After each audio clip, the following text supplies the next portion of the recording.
ഈ ഒരു പായസം കാണുമ്പോൾ പാലട പോലെ ഇരിക്കുന്നുണ്ടെന്നുണ്ടെങ്കിലും മക്രോണി പായസമാണ് കേട്ടോ. അടിപൊളി ടേസ്റ്റാണ്, സിമ്പിളാണ് ഉണ്ടാക്കിയെടുക്കാനും. ഒരു കപ്പ് മക്രോണി മിക്സിയുടെ ജാറിലിട്ടിട്ട് ഇതുപോലെ ക്രഷ് ചെയ്തിട്ട് മാറ്റി വെക്കാം, ഒരുപാട് പൊടിഞ്ഞു പോകണ്ട. ഇനി ഒരു പാനിലേക്ക് 3 ടേബിൾ സ്പൂൺ പഞ്ചസാരയും 1/2 ടേബിൾ സ്പൂൺ വെള്ളവും ചേർത്തിട്ട് ഒരു മീഡിയം ഫ്ലെയിമിലിട്ടിട്ട് ഇതൊന്ന് മെൽറ്റ് ചെയ്തെടുക്കാം. കരിഞ്ഞു പോവാതെ നോക്കണേ. മെൽറ്റായിട്ട് വരുമ്പോൾ ബ്രൗൺ കളറായിട്ട് വരുമ്പോൾ ഇതിലേക്ക് 3/4 ലിറ്റർ പാല് ചേർത്ത് കൊടുക്കാം. പാല് ചേർത്ത് കൊടുക്കുമ്പോൾ ശ്രദ്ധിച്ചിട്ട് വേണം ചെയ്തെടുക്കാൻ വേണ്ടിയിട്ട്. പഞ്ചസാര ജസ്റ്റ് ഒന്ന് കട്ടിയായിട്ടുണ്ടാവും, അത് മെൽറ്റായിട്ട് വരുമ്പോൾ റെഡി ആയിട്ട് വരികയും ചെയ്യും. ഇനി ഇതിലേക്ക് മധുരത്തിന് ആവശ്യമായിട്ടുള്ള പഞ്ചസാര കൂടി ചേർത്ത് കൊടുക്കാം. ഏകദേശം ചൂടായിട്ട് വരുന്ന സമയത്ത് ഇതിലേക്ക് ക്രഷ് ചെയ്ത് വെച്ചിട്ടുള്ള മക്രോണി കൂടി ചേർത്തിട്ട് കൈയെടുക്കാതെ നന്നായിട്ടൊന്ന് വേവിച്ചെടുക്കാം. ഏകദേശം ഒന്ന് വെന്ത് വരുന്ന സമയത്ത് ഇതിലേക്ക് 1 ടേബിൾ സ്പൂൺ ഏലക്കാപ്പൊടി ചേർത്ത് കൊടുക്കാം. കൂടെ തന്നെ കുറച്ച് മിൽക്ക് മെയ്ഡ് കൂടി ചേർക്കുന്നുണ്ട്.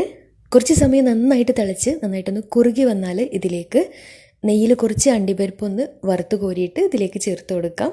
നല്ല ടേസ്റ്റി ആയിട്ടുള്ള അടിപൊളി പായസമാണ്. ട്രൈ ചെയ്തിട്ട് ഫീഡ്ബാക്ക്സ് അറിയിക്കണേ.